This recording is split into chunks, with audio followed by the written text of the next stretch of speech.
Mis amigos, if ever there was a man who influenced this world as we know it, then there was no one greater than Jesus of Nazareth. And as you can probably guess, the opinions and comments about him are endless and quite interesting, to say the least. Let me share just a few of these from the book The Case for the Real Jesus by Lee Strobel. Jesus was an enlightened being. Jesus is about as real as Santa Claus, the Tooth Fairy, or King Arthur. Jesus suffered from what contemporary psychologists now know to be delusions of grandeur, bipolar disorder, and probably acute schizophrenia. And finally, by today's standards, Jesus was a liberal. Today, I will read one of the most controversial passages in the entire Bible with regards to the identities of Jesus and Peter, when Jesus asks his disciples that infamous question, "Who do you say that I am?" Saludos familia and welcome to Missionali. My name is Roberto, and this is where we learn Spanish through the Bible. If you haven't already done so, por favor, like, subscribe, and share this video with others. Also, thank you to our brother who recommended this fantastic passage. The Lord bless you.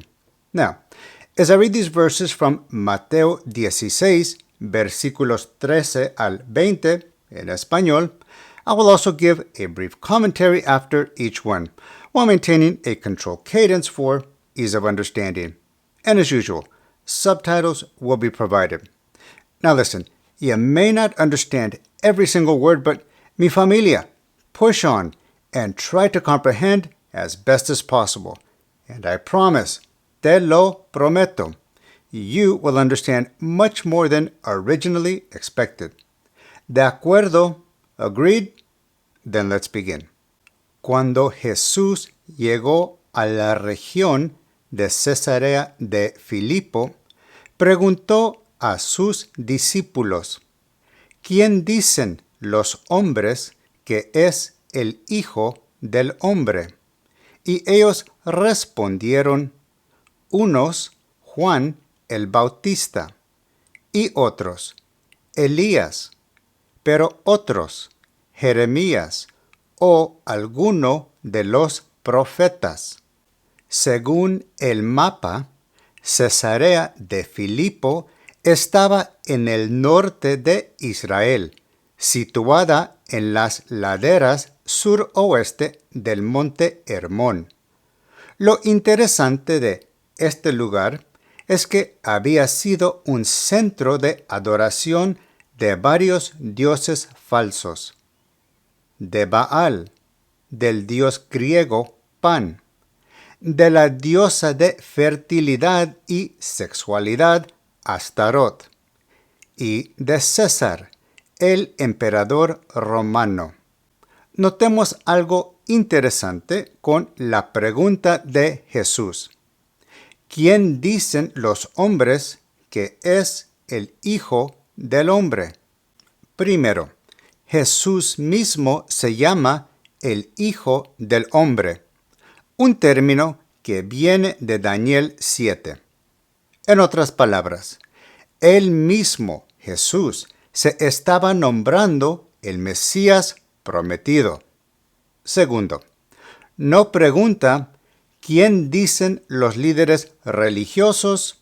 No, él quiere saber los pensamientos de los hombres en general. ¿Qué pensaba el populacho de él después de ver todos sus milagros? Según los discípulos, la muchedumbre decía que Jesús era Juan el Bautista. Podría ser, porque sus mensajes eran de parecido talante. Otros decían que Jesús era Elías, porque sus ministerios se parecían y porque Moisés les había prometido un profeta en Deuteronomio 18. Finalmente, mencionan a Jeremías, porque, igual que él, Jesús anunciaba el juicio y el arrepentimiento. ¿Y ustedes, quién dicen que soy yo?, les preguntó Jesús. Simón Pedro respondió: Tú eres el Cristo, el Hijo del Dios viviente. Luego, Jesús dirige la pregunta a sus discípulos para ver qué es lo que ellos realmente pensaban de él. Y, como a menudo, Pedro toma el papel de portavoz para el grupo y responde: Tú eres el Cristo, el Hijo del Dios viviente.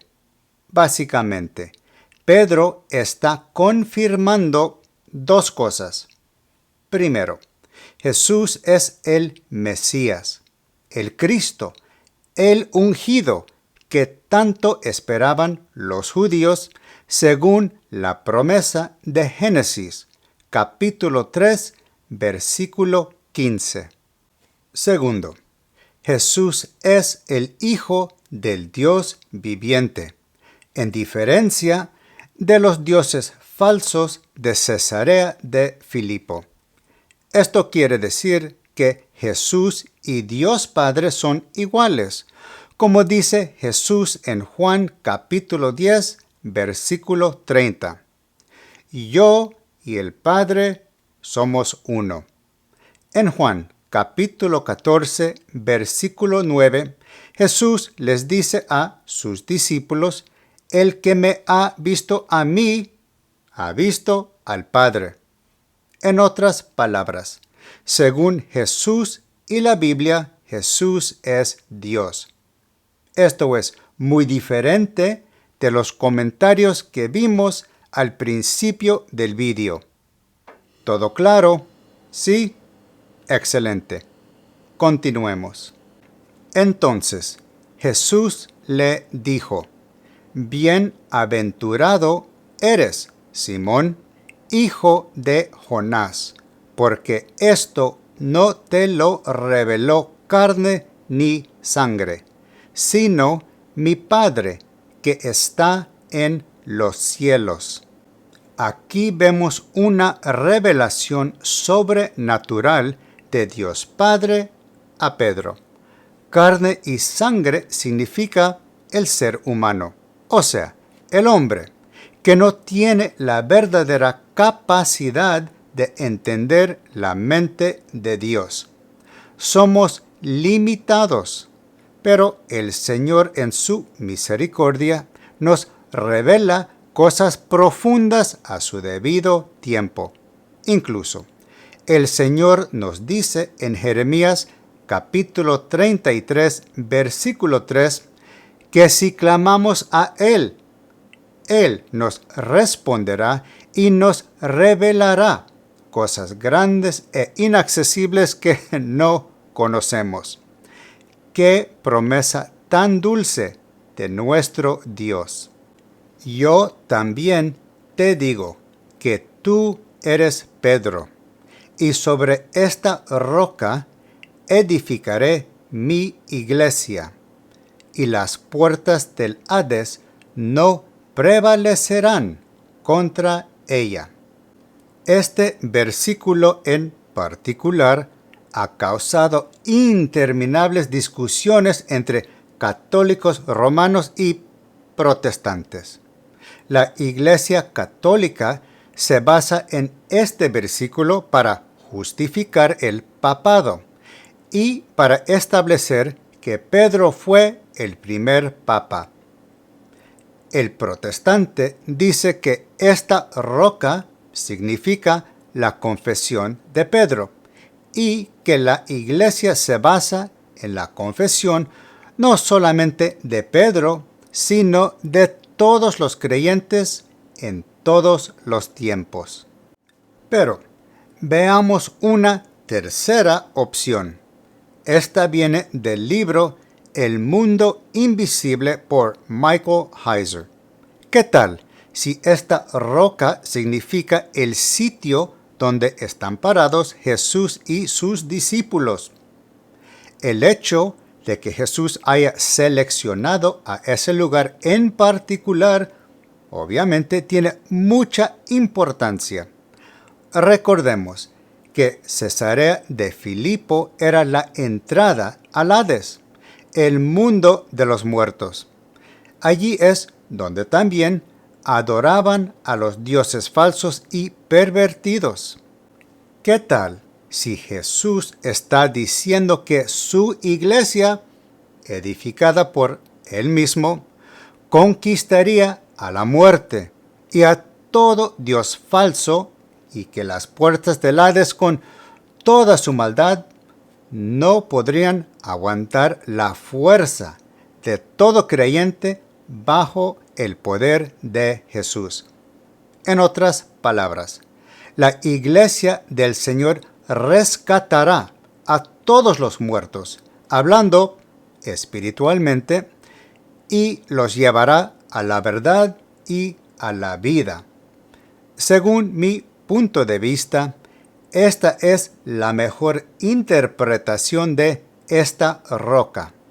Yo te daré las llaves del reino de los cielos, y lo que ates en la tierra será atado en los cielos, y lo que desates en la tierra será desatado en los cielos.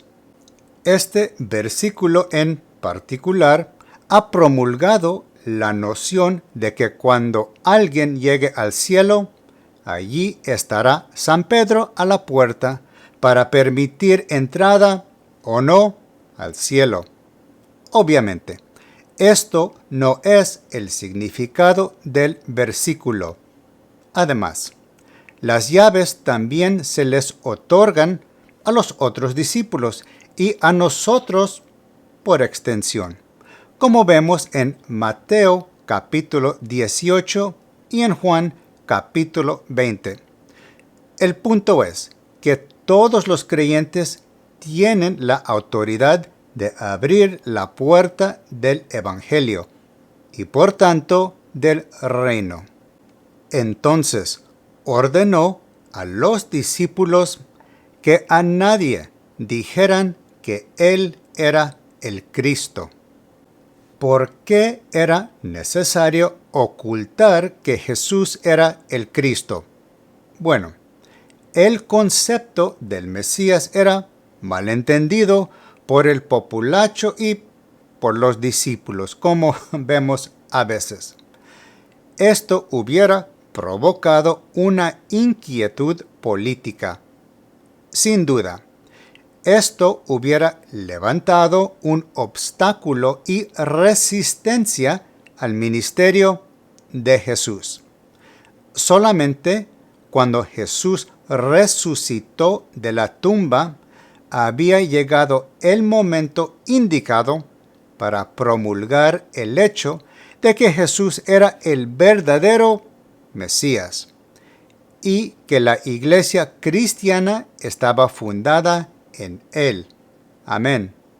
Well, my dear family, I hope that you enjoyed this reading about the true identity of Jesus and His church, along with my brief commentary, and that your Spanish is improving. If so, por favor, like, subscribe, and share this video with others.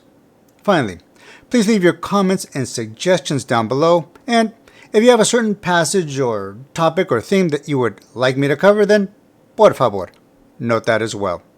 Until next time, may the Lord bless you abundantly. Amen.